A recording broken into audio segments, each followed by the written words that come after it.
ও মা গো,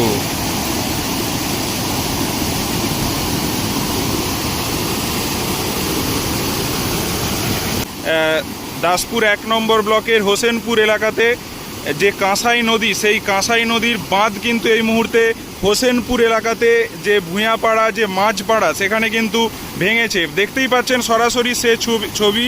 প্রায় 30 ফুটেরও বেশি বাঁধের অংশ একেবারে ভেঙে গেছে এই রাতে। রাত প্রায় 2টা নাগাদ বা তারও একটু আগে এই ভয়াবহ পরিস্থিতি। এর জেরে কিন্তু এই বাঁধ ভাঙার জেরে নতুন করে প্লাবিত হচ্ছে দাসপুর 1 নম্বর ব্লকের রাজনগর গ্রাম পঞ্চায়েত এলাকার বেশ কিছু গ্রাম, যার মধ্যে রয়েছে সামাট, রাজনগর পশ্চিম, রামগড়, হোসেনপুরের মতো একাধিক গ্রাম। রাতের পরিস্থিতি দেখুন, জলের তোড়টা দেখুন। ঘটনাস্থলে পৌঁছে গেছে ইতিমধ্যে দাসপুর থানার